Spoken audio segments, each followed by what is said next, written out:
I was invited by the Carmelites to visit the shrines of the Carmelite mystics, Therese of Lisieux in France and Teresa of Avila and John of the Cross in Spain. So how could I say no?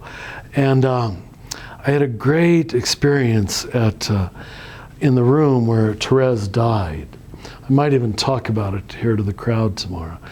But I felt in myself a new permission, mandate, encouragement to spread what she called her little way. And just very shortly, it's what I've tried to teach. She's had an influence on me since I was young. What she meant by the little way, which she said is a new way, although it's really the gospel, is quite simply that we come to God not by doing it right, but by doing it wrong.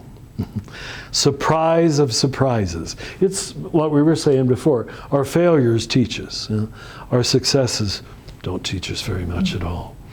But I really, whatever remaining years I have, I want to be a little apostle of Therese's little way, because I really think it's the heart of the gospel.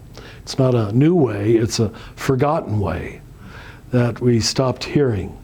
We couldn't believe that we could come to God through our imperfection.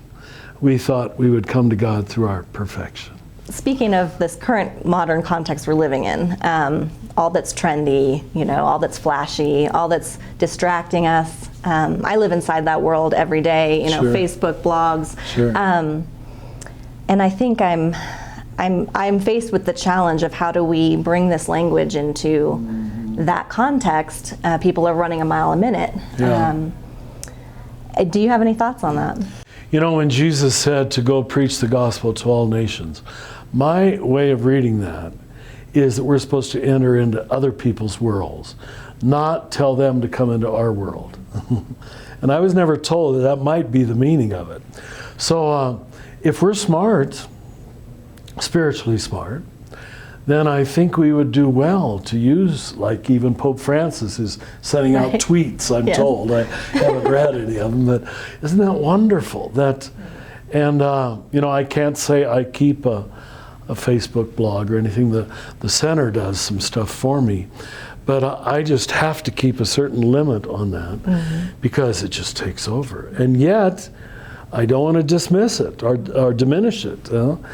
I'm glad that some people take my stuff and put it on there, but I myself try to keep a certain filter, or I'm afraid it'll take over. Yeah. You're kind of just aware of your own maybe compulsions. Yeah. But it could do that, or the power of it. I can't keep up with email, and if I start doing all this other stuff, wow, it will end up anything but a contemplative lifestyle, because there's always someone to respond to. Yes. And that's good to be that available, but there was a reason that hermits became hermits, that they found a necessity to limit the stimulation or you can't go deep. So it's a dilemma. How do we do both? Someone hits this necessary failure, but they don't receive the gift of that. They keep fighting against it. They keep going to these other options. What eventually will happen if they keep doing that? Let me say, first of all, it's amazing how long you can maintain the game in a first world culture. I mean, I know people my age who are still consuming, succeeding, earning, and achieving. Because you can pull it off, you really can. But what I normally see is a kind of frantic nervousness. Just more. Talking about nothing. I hope that doesn't sound too judgmental, but just, cocktail party talk, nervous laughter, lots of nervous laughter. That frantic nervousness you said is like catching me, because I'm thinking, what's underneath that is just a fear of slowing down, a fear of the quiet. And we expect it in a high school kid. They got to say something cool to be in the group. Absolutely right. But when people in their 50s and 60s are still doing that, all the time. You can do it once in a while to grease the wheels of the moment.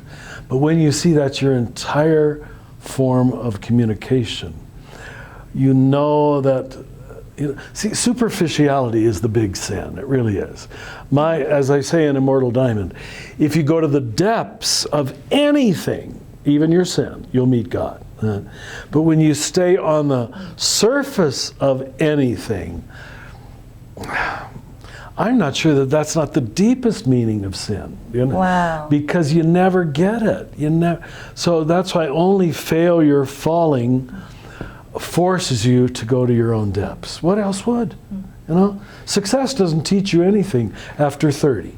You need some good successes up to 30. You do, to have that basic self-confidence, a good ego structure, and I had that, and you, I hope, had that.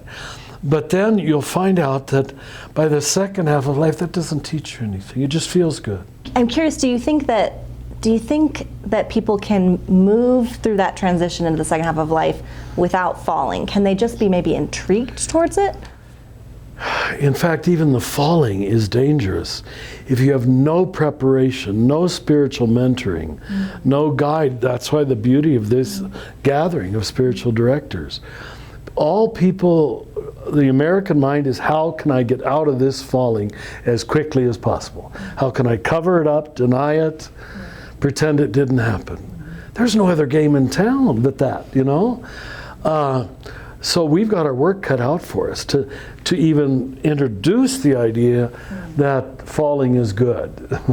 And maybe if someone was intrigued by that concept and felt like they wanted to move towards it and learn more about it, you got to wonder, do they already have something in them that cares about the deeper things, that kind of looks beneath the surface? You know, maybe because of their experiences previously, they've experienced enough to know that there's more.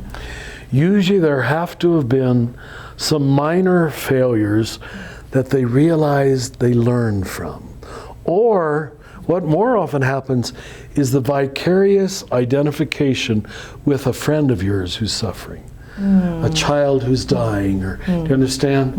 It often doesn't. And your love for them and your solidarity with them makes you learn, my gosh, there's a deeper meaning to life. There has to be, or I can't live with this.